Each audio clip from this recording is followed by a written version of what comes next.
Sorry about that, folks. I just spilled some tea on my bed. But I can't believe I did that. Yes, good afternoon, good afternoon. This is Spirit Journey. I just spilled tea on my bed. Wow. Sorry about that. It's getting too comfortable. But I have to move this now. Don't want it to soak into the mattress. Brother. Oh, I'm so sorry about that. So sorry. I was just about to get started. Okay. Sorry about that. Yeah. Just moving it so it doesn't, rolling it up so it doesn't go hit the mattress. Can't believe I did that. Oh, well. Yes, good afternoon, good afternoon, good afternoon, people. Yes, this is a Spirit Journey. Yes, today is Sunday, April 3rd, 2023. And I was just taking a nap. I'm in my room, and you're looking at the beautiful Manhattan Island skyline. Yes. Yes, it's very hazy, the skies, as you can see. I hope you all are having a wonderful, wonderful day. Sorry, just moving the move things more. Yeah, yeah, I'm taking it easy today. I stayed in and just relaxing and watching videos, things like that. Well, I had fallen asleep, and I'd like to share with you some things that I saw. As many of you know, I meditate upon when I awaken from a sleep or dreaming. I keep my eyes closed and just relax my body, and as if steering through my closed eyelids, I often see something, and I find like I'm in front of my window, and I find that natural light, indirect light, seems to enhance the vision abilities. And I have my theories regarding that. See, I think light is a frequency and it has information in it. Frequencies can be translated into information, data, and that data could be represented in different forms. And it manifests when I'm doing my meditation and get to see an image or picture or like a video or like a live scene. So this is what I saw. Yes, good afternoon. Good afternoon. Hope you all, hope you're well and everything. Yeah, let me begin with what I saw in my vision. It was hard to see. It was like sometimes when you're looking at something in this during a vision, when you're meditating, it's as if a filter is over your eyes. It's blur sometimes, and sometimes it's extremely clear. I was seeing like lights. It seemed like a lot of red lights, like it's glaring, like blinding my eyes. Even though my eyes are closed, but it's like bright. And then the image starts to get a little bit more defined. It looked like I was in a subway. subway system, with the trains are. And to the left was like a tunnel. There was a platform that I seemed to be, through the angle that I was seeing through, like as if I'm on a platform and I'm looking in the tunnel where a train would be coming. And the hole where this train came out from was circular. And then I see something shoot across very fast. It seemed like a very short train. I mean, short in relation to like trains in New York City where I live. They're a long series of trains that are linked together. Cars, train cars, and then they're linked together to form a chain of cars, and people would enter or leave. But this was just one car, and it seemed to have its shape was different though than here in New York City. It looked like a bullet. Imagine a bullet or a pencil, and it was relatively short, like the standard one length train, you know, um, and it was chunky, and the front of the train was like a point, like a pencil point, and it was going fast. And I remember that there was a lot of light, like red light that was glaring in my eyes, it seemed. And then the next scene I saw, um, inside a house of some type, some residence. And on the left side of my view was a windows. It was daytime, looked like daytime, and the windows were very tall window. I think from ceiling to floor length, and that there was a big space, a distance of because there was furniture. So imagine like maybe 3 yards away from the windows. It was like one large room. Oh, I wish I could remember more. Some type of furniture. It looked like like a high end type of furniture. This setup. Um, I forget if it was actual like those sofa chairs. Sofas that are connected, or was it a tape? I forget. But it was something. It seemed low to the ground. Um, it seemed like a living room, living room furniture, very modern. Um, it was um, a little faint, it wasn't that sharp, but you could clearly see window and then um, some type of furnishings in the center of the room. And it seemed like a very big room. Yeah, I liked it, what I saw. It seemed like something very nice. Um, and that's in essence what I saw. Um, Very short. Each time when I see something, the visions don't last very long, just for a couple of seconds, and then it might switch to another scene, and then that seems to be it.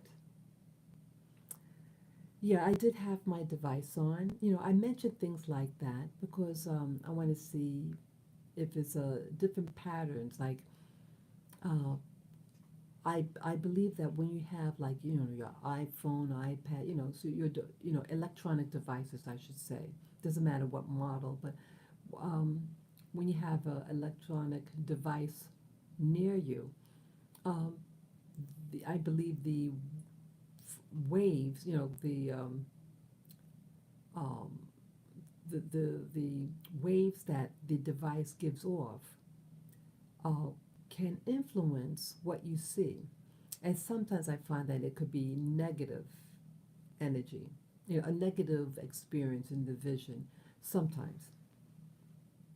And so I always like to document that like to document what were the conditions under what I was watching. Was it daytime, afternoon, um, early morning, things like that. And if a device was on, was my monitor on at the time, just to see if there's a pattern for what type of things I may see, you know.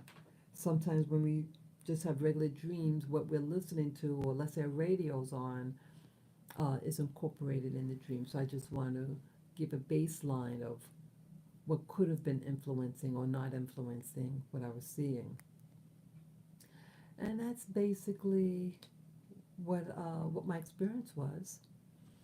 Um, Always wonder what these visions, through meditation, what they are. What what determines what you see? Um, Again, I think the air or the ether is like the ocean of information, and I guess depending upon how your brain is operating at the time, what it's sensitive to at the time is what you're going to gravitate towards and receive. Almost like a puzzle. What frequency your brain is in, whatever match that would fit into that puzzle piece is what you're going to experience. That is just my theory. That is my theory. But amazing people, the things that we see. This is such a world, and why we see what we see. What is the significance? Are they premonitions? Are they past lives? Are they parallel lives? That I don't know. Uh, what I saw today seemed very modern. The living room, what looked like a living room. I think it was light carpeting. I think it had carpeting, a light color carpeting, and the furnishings in the center of the room was very big, very spread out. Um, there was also lighting color. It looked very, very nice. And the subway, I've never seen a round um, subway car. Never saw that. And I think it had a lot of windows. I think all round, right? Like a cylinder shape. I meant to say cylinder shape. It was relatively short, like only one train car, and it was pointed in the front, and there was lights that was glaring in my face. Even though my eyes are closed, it just seemed like glaring light. Yes, yeah. So what do you guys think? Where do you think these visions come from? You're meditating and you see things, especially the technique that I've been doing now for about since 2017. Yeah, 2017. Um, this method. And my first meditation session was in 2014, I think it was. Oh, yeah, 2014, I think. And what else? Yeah, the first time I did it, I saw geometrical shapes like a chain, like a long link of tiny rectangular bits that are all connected. The colors were red. I remember the colors were being red and green, and in the center of each rectangle was a dot in the center, a small black dot, and it was moving like a wave. I kid you not, it was amazing. Like it was a series of lines that was wavy, like an ocean, like you imagine a current of water flowing. they were very thin, and those were the colors, red and green, with a tiny dot in the center of each one. And then it started to, further experiences down the road. I started seeing um, like round objects, and then it graduated to seeing. I saw a person, a man's face. Yeah, he looked like he was Caucasian, um, small, relative, small stature. In my opinion, he just seemed to have a very um, not a modern face. Seemed like someone from the 1900s. I think it did have, yeah, he had dark hair, um, very slender face, slim, kind of on the narrow side. Um, yeah, it was amazing. And when I saw it, it was just the bust of him from the neck up. And I told myself, okay, don't get scared. I said to myself, don't get scared. And it lasted for a couple of seconds, then it disappeared. That actually could have been the first or second time that I did the meditation session. That one I did I have like a coffee table in my living room. I set it up to be like an altar, and I had my singing bowl and candles and incense. Then an area that I designed to be my meditation area. And then as time went on, I my like I wanted to be able to like get up early in the morning to do my formal meditation at the in my living room at the my altar. Then I start, being honest, I um, don't like the cold, and I was too lazy to get out of bed, and I like to stay toasty warm. I said, hey, meditation's meditation. What's going to relax me, keep me relaxed, and be able to experience something. Hey, let me try it here. And I started doing it. Just stay in my cozy bed. I know that sounds bad. Just stay in my cozy bed. Upon awakening, I was too lazy to get out of bed. And I just kept my eyes closed and consciously just look forward, so to speak, like as if you're looking into the darkness behind your eyelids. And whammo, I started seeing things.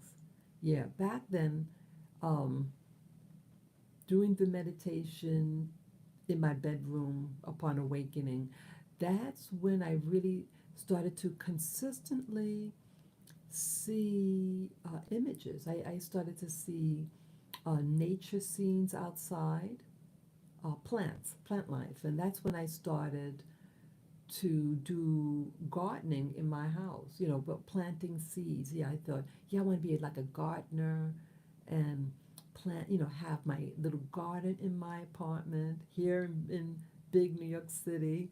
Yeah. And yes, it didn't come out well, Yeah, trying to grow watermelon in your apartment in New York City in January, people, is not uh, it did not come into fruition. Yeah, I even bought a plant light, this thing that you set up, and yeah, it was a no go. I couldn't even grow herbs. I wanted to grow like parsley and things like that. And things like that require extensive heat, sun, light. I mean, there are gadgets that's designed to actually grow herbs. It almost looks like a cabinet, a multi-layer cabinet. Not a cabinet, like a bookshelf. It's in shelves, and on the top of the shelf, each layer has these lights, these red. I think it was red. The two light colors that they use to promote plant grow. I think it's red and blue. And they're designed specifically growing um, herbs and stuff in your kitchen. Yeah, I wanted to actually buy it for this apartment. Yeah, yeah. They have it in professional kitchens that are real high end and you grow your herbs inside. Yeah, I if money permits, I would love to get something like that. Yeah, if I ever luck out and get my own home, yes, I would love to set up something. Yeah, I strongly feel, yeah, back then, that was in 2017.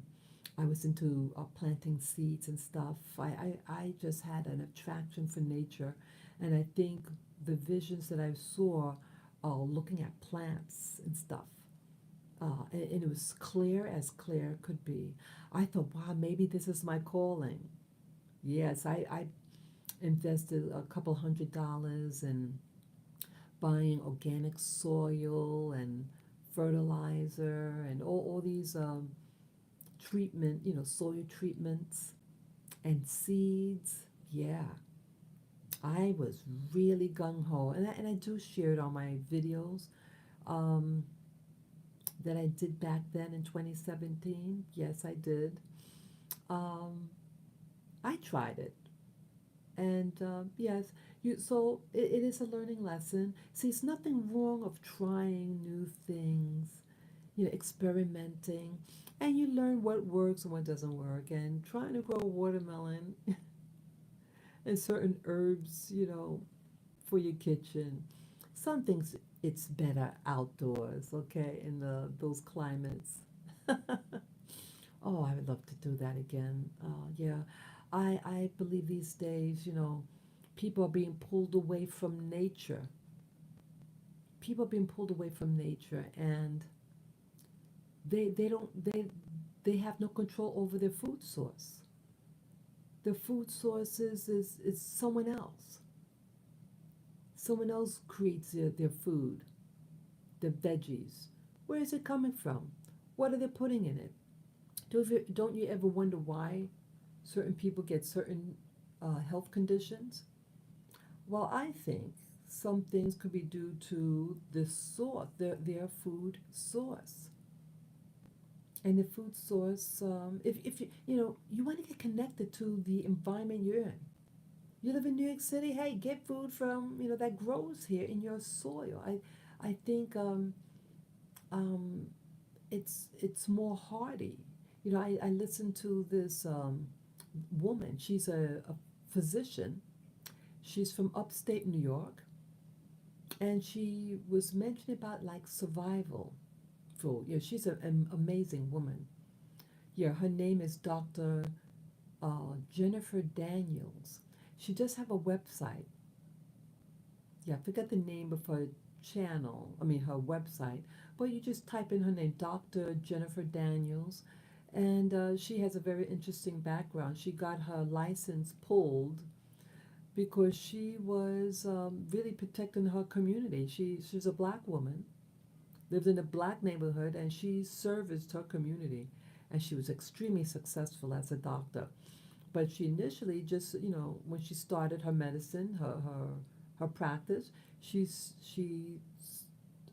practiced it what was how she was taught in school, and people weren't thriving. And she took the risk and said, I want to do what is best for my patients and be a little bit more creative. And her actions were very, very beneficial to her patients.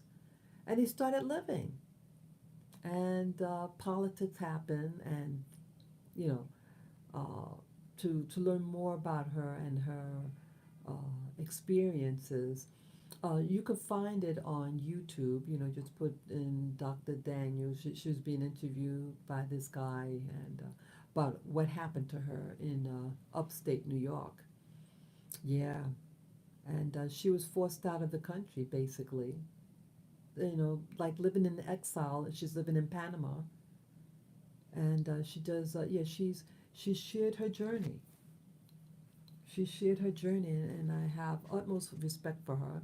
But yeah, so before she got her license pulled, um, she was experimenting on herself about different plants in her own garden, and she discovered that a lot of the so-called weeds in your garden is actually food, and that when it's growing and thriving, these weeds in your home, at least certain weeds, it is a medicine and a food for your body.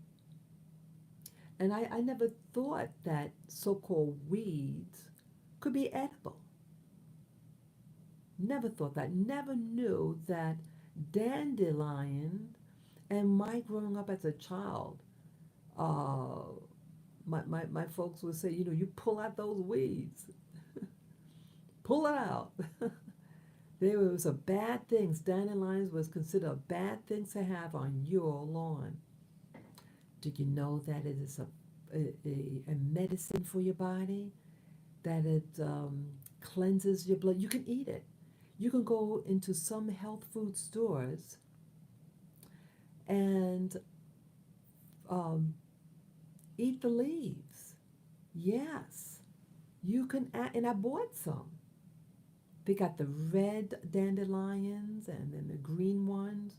Yeah, it's cleanses the blood, they said. And I did buy some powdered, nutraceutical, powdered dandelion as a medicine to clean the blood. I was just getting over, I think I had the bug, what you call it, a cold. It lasted for about a week and a half. And I did take some to try to clean my blood, my system of these pathogens, these pathogens, and drank plenty of water, flush it out, and took my vitamins. Yes, I did. I took my vitamin C, my zinc, a pinch of sea salt, because you want to keep those electrolytes in your body. And no, I'm not a doctor of any type, but I'm just sharing with you what I did. You do what your doctor tells you to do, or what your spirit tells you to do. I'm just sharing what I did. And yeah, so I stayed in today. So I've pretty much been now almost symptom free now for almost a week. Yeah, my last symptom ended, I think, last week, Monday or Tuesday.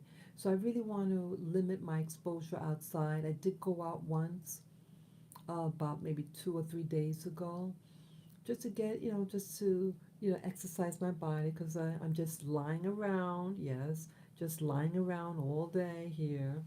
And my doggies, yeah, I have 3 little dogs, many of you know about.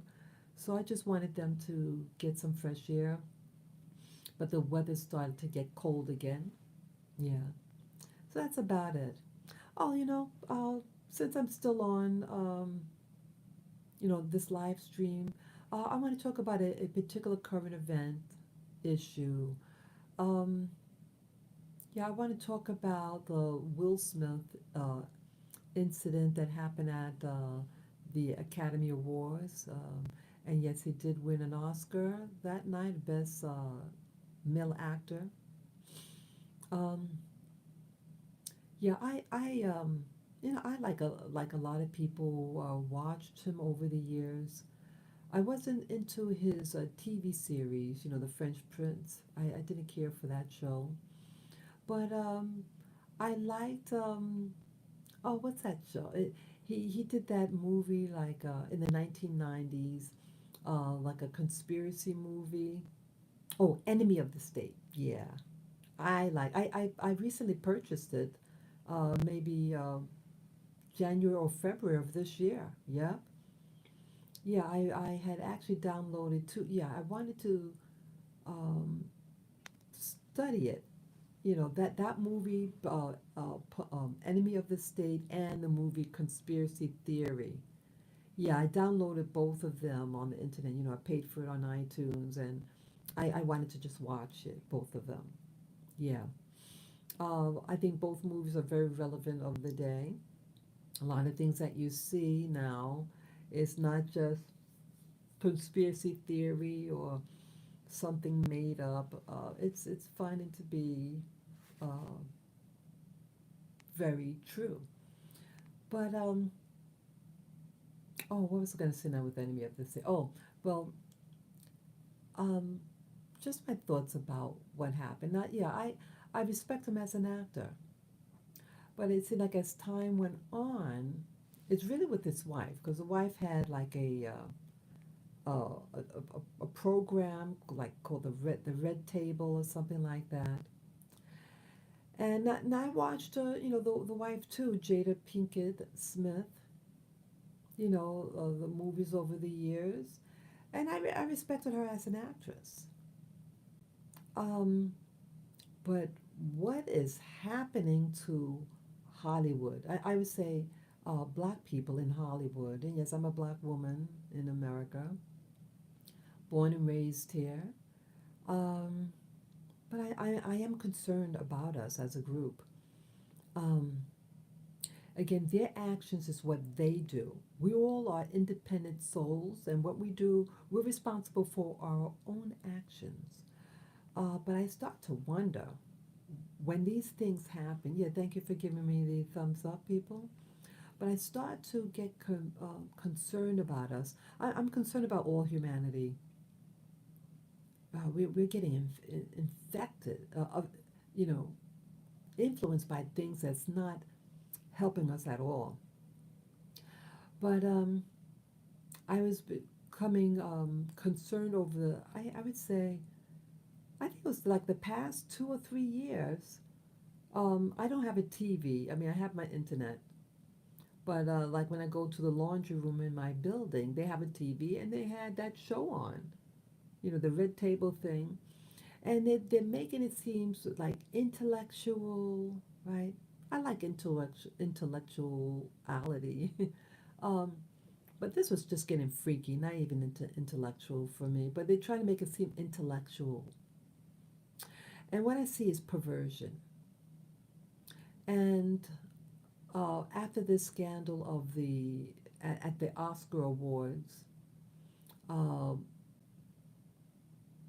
uh, Will Smith, the actor, had, Chris Rock was on stage and he was like hosting the show. He had other hosts there, but he was on stage alone, Chris Rock. And he kind of like prepared them for a joke. He said, I love you guys, and then he said, made his joke about the wife, Jada Pinkett Smith, uh, be a good cast member for a G.I. Jane 2, number 2.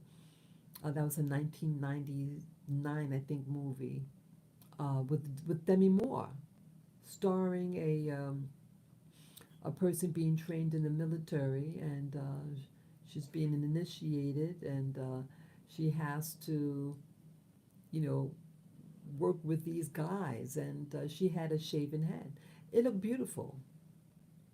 I like it. Some women look very beautiful with a shaven head. It had like that 5 o'clock shadow look on it. It looked nice. Um, she didn't like the joke. And initially, Will Smith, when Chris Rock said the joke on stage, he was laughing. But the wife, like when it sunk in the joke, because initially the wife seemed to be in good spirits, and then when she processed the joke, she was visibly very upset. And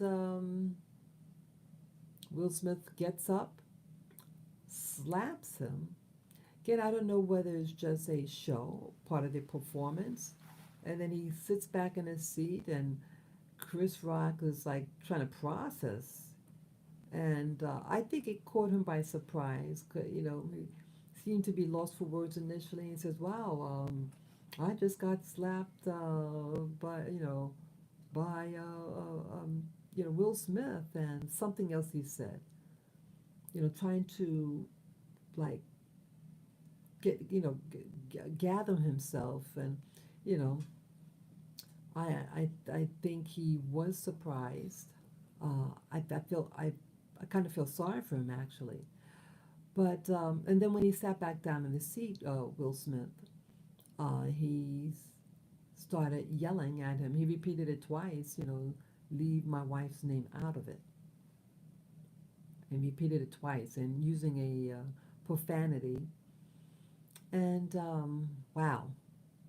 So what's happening now? They're having on Sunday, I think it was. Was it Sunday it happened? Yeah, it was a couple of days ago. Um, I hear that he resigned from the academy, and what does that mean for his award? Because he won the Oscar. Isn't it something?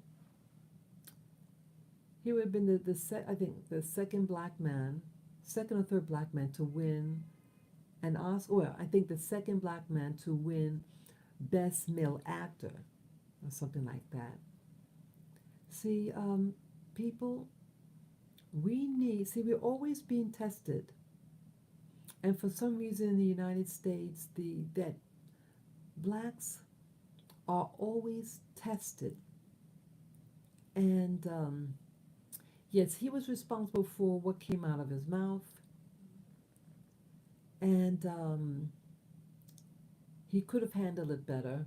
But initially, he was laughing like with everybody else. So he didn't necessarily see that it was a joke in poor taste. What he was responding to when he saw his wife that was sitting across from him to his left, uh, be wanting to defend his ego. I think it was his ego that got hurt, because if he really was offended because of wife's condition. Now the wife, I'm not uh, Jada Pinkett Smith's doctor or dermatologist. I've never met her, but she did show in a past video on YouTube her scalp. Now she has a beautiful head. She has a beautiful, I used to um, work in a beauty salon. I used to go to cosmetology school many, many, many, many years ago, or over 30 years ago. I did not complete it for various reasons that I shared. They really weren't teaching about black hair care. And yet, because I'm a black woman, I would be expected to know how to do black hair. It's like going to medical school, so to speak, and because you are a such and such person, you have to innately know how to do such and such type of people. And by the way, we only want you to do that particular person, and people who don't have that type of hair texture, they do the other people's hair. And I didn't like that. If I'm in a profession to be licensed in it, I want to learn about all hair, and I expect all of us to do all texture type of hairs. And I didn't like the segregation in it. Would you want to go to a doctor? Oh, your doctor only does certain race of people. No, doctors have specialties, and you learn in school, and then you're licensed after you complete the exam, the written exam and the physical exam. And I saw that it was not to my liking, and so I dropped out of the school. But what I remember with because we have to learn about the skin and the hair follicle and all that. And I mentioned about this before, about what my thoughts are about her uh, scalp condition, um, and it's something that had happened to me as well. I um, uh, Over 30 some odd years ago, I went and got a hair weave. And back in those days, this was in 1987, when I was in hair school, cosmetology school, and I had over the it was either late summer, it was September or October. Well, yeah, so it'd be like the fall, like, yeah, fall weather, September or October. And yeah, when I went Columbus Day, yeah, because it was Columbus Day. I remember I went to Columbus Day parade and had that weave in my hair, this long ass weave in my hair, a human hair, and all that weight was on my scalp. I had about 4 tracks in my scalp. Um, and in school, uh, one of the ladies from the Caribbean, yeah, but the school was overly, I was the only obvious black person in the classroom. Then they had this light skinned girl from the West Indies. And she was doing my hair, my shampoo. And she noticed when she was opening, parting the hair, she saw that there was a bald spot where the um, hair track was. And she started joking about it. And I was like horrified. I said, "What? Hair?" So the next day, I eventually found someone uh, to remove the hair weave. And it was very traumatic emotionally. And I did send them to court and lost the case, even though I had doctor's report, pictures of my scalp. Uh, the judge says, "Oh, it didn't agree with you. You're not going to get anything." Yeah. But either way, it was a lesson for me to embrace the natural me. Um, we start to desire things outside of our genetics because we're looking outside of ourselves on what is beauty, and having long hair and straight hair was considered desirable. But there's a cost to pay. And see what can happen to the scalp, what we learned in school. Um, oh, no, I'm sorry, the dermatologist. So I went to not a, what do you call it? A skin, the hair specialist, the scalp. I went to that type of doctor, and they gave me cortisone liquid to put on the bald spot after I got the weave off. Either way, they called it traction alopecia. Traction alopecia. Traction alopecia is a term, a dermatology term for when your scalp has like a pulling on the scalp, and it causes a stress, and to relieve that stress from that scalp, it releases the hair follicle, thus removing the tension and thus removing the hair from the scalp. It's like a defense mechanism to protect the scalp. And I guess in some cases, when there is so much tension on the scalp and when it might get infected, or maybe the scalp was cut, like a pull, like something is pulled, like if you pull out your hair, when your scalp, if it's that severe, bleed a little bit, if it's done with such force,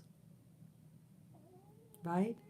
And so what it looks like, because she has a video, Jada Pinkett Smith has a video that was on YouTube. That's the camera is showing very up close her scalp because she was showing the audience what happened to her scalp, and you see a big scar, a long narrow scar that ran from about 5 inches um, from ear to ear, or on the very top of her head, the crown of her head. And this narrow scar either was like an incision or something, like you go to the doctor, like a cut, or something possibly from traction alopecia. There was a trauma to the scalp, and the scalp has to heal itself, and it builds up a callus, right? A scar. That's what I meant to say, not callus, but a scar along that irritation. Even though she says publicly that she has an autoimmune hair loss, and sometimes doctors, when they don't know what's going on, they just, oh, it's autoimmune. Oh, you know what I'm saying? But women, many women do things to their scalp. Now, she is an actress, and we saw in many of her movies, she had hairdos that were very tight upon the scalp, like in the movie The Matrix.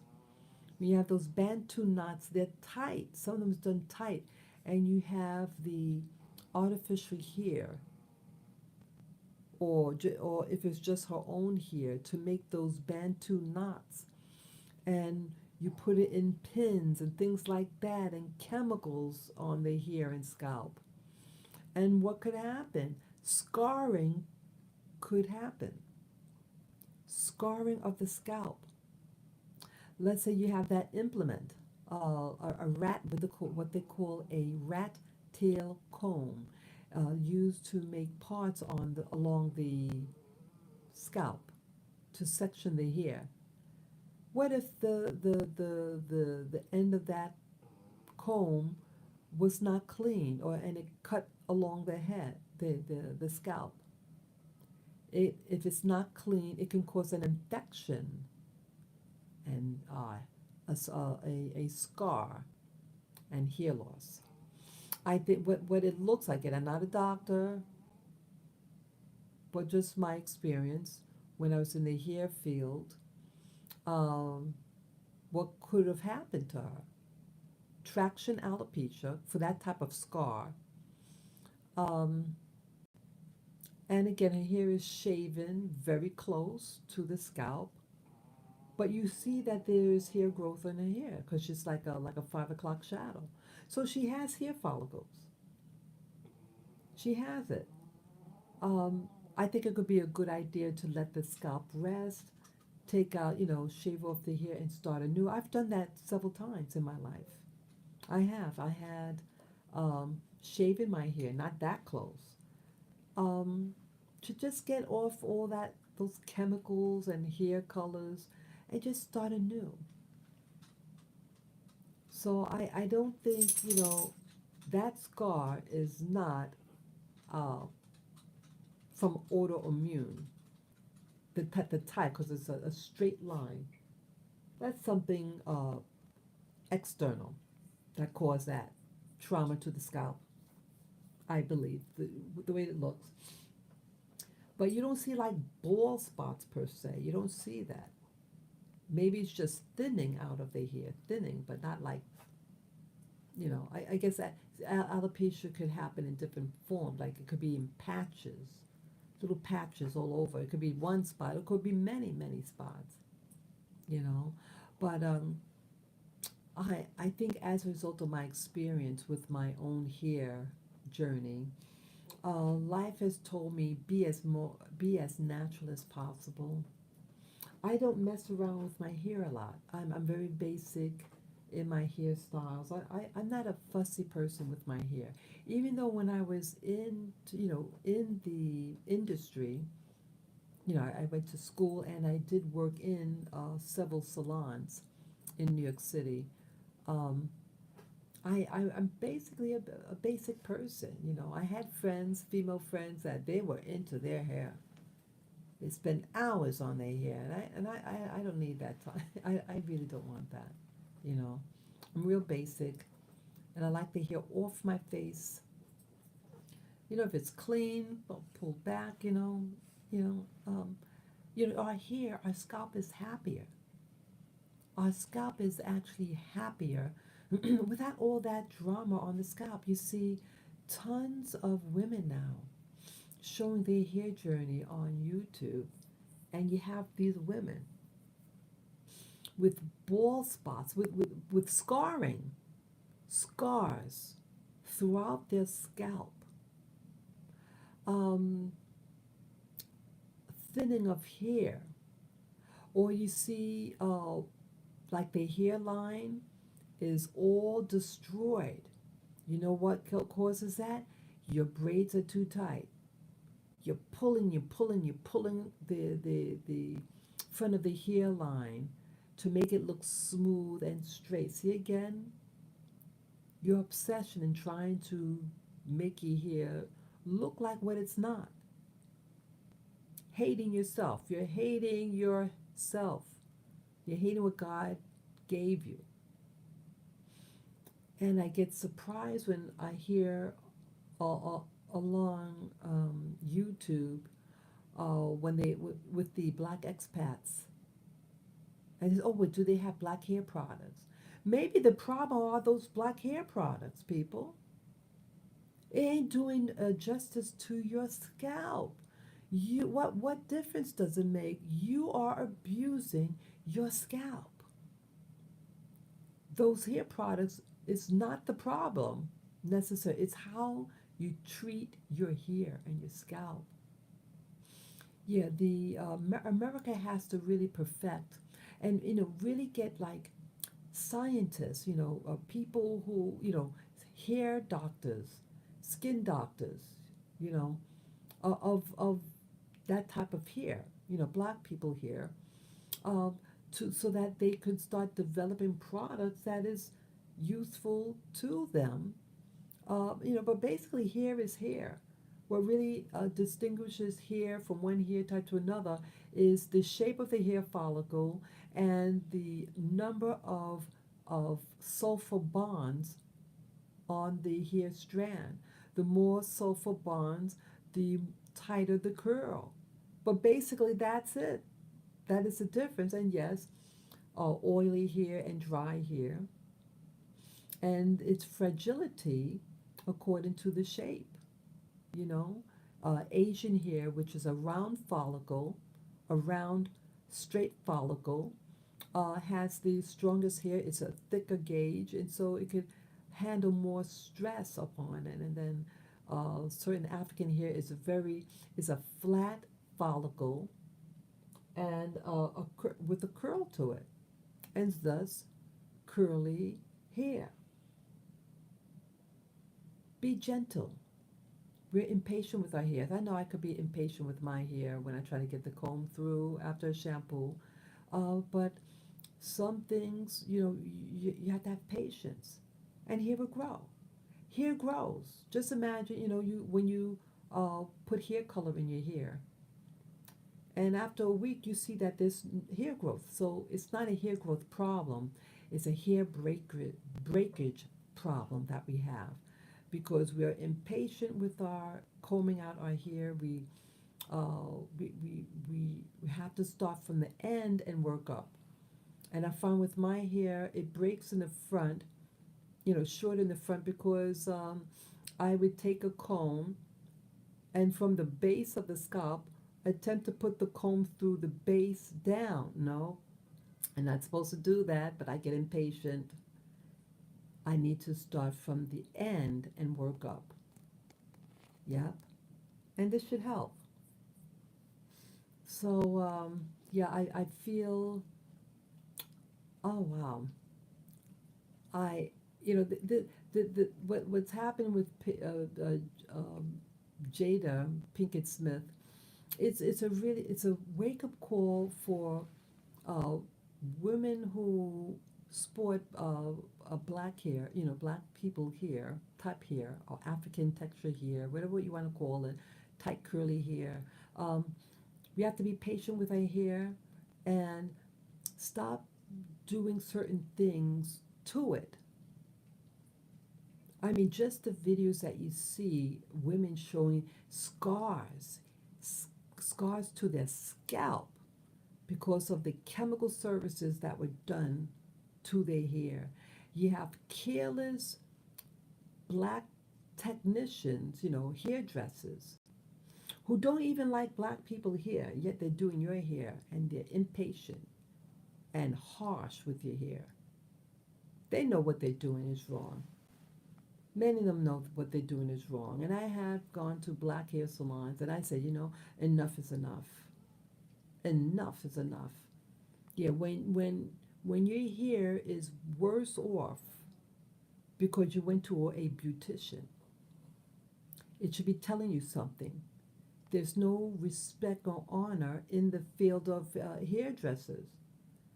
Beauty is supposed to, being a beautician is supposed to bring out the beauty of your natural hair. And the process of doing so is not supposed to harm the natural hair follicle. And when it does, then you're not doing your field, your craft justice, and you're not doing your client justice. You know, there are people who are harming their body. So they even the nails, the fingernails, those things, those nail gels, tips are so horrible for the nail bed. It's horrible. And I decided, what was I? It was about maybe 3 years ago in 2019, and I knew better. I was going to a function, a fancy function, and I said, "Oh, let me just try this one time," and I did. And it's just it takes about 7 months for the whole nail to grow out, and you cut your nails as it grows out to cut off the part that was damaged with the nail gel. It's so harsh for the body, all because of beauty and vanity. Yes, yeah. I want to promote, from at least with me, natural beauty for the nails. See, I have a natural. Let's see my picture here. Yeah, I have natural nails, as you see. These are my natural nails. No nail polish. Just keep the shape.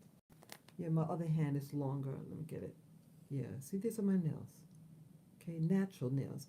I want to promote natural beauty. You get a nice hair lotion. I mean, hand lotion. You shape the nails, keep it clean, and your body is happier for it. You know, be good to your hair, be good to your body, and worship natural health. So that's all I can think of right now. Yeah. So, at the beginning of this live stream, I talked about the vision I have about being in a subway and saw a train, looked like a bullet train, shape of a bullet. A lot of red lights all over the place, and then I saw a fancy living room with these tall windows and nice living room, what looked like living room furniture in the center of the room. Yeah, yeah. So that's basically it, people.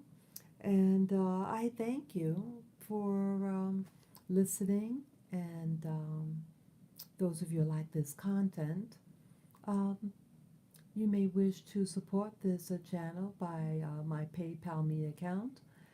To do so, you can go to my channel, Spirit Journey, and on the banner, top right of the banner of the my channel, you see my PayPal me account.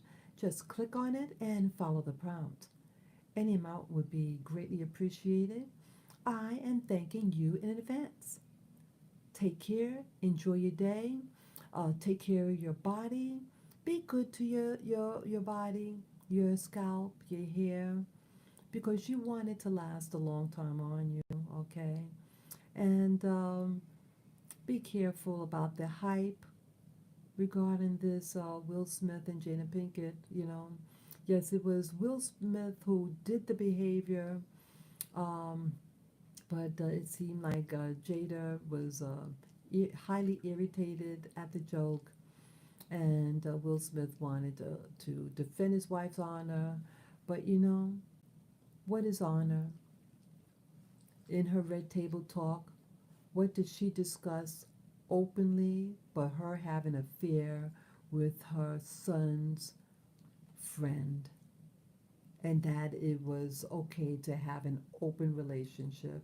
Now, is it something to honor or protect? I don't know. That is not an honorable wife to publicly humiliate her husband, in my opinion.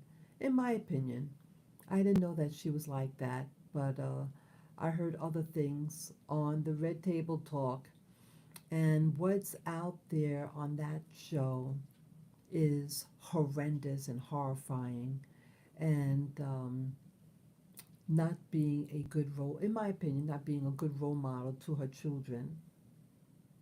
And it's just bizarreness and freakiness and an embarrassment uh, to me. Yeah, so you know, you protect your wife's honor for an honorable wife.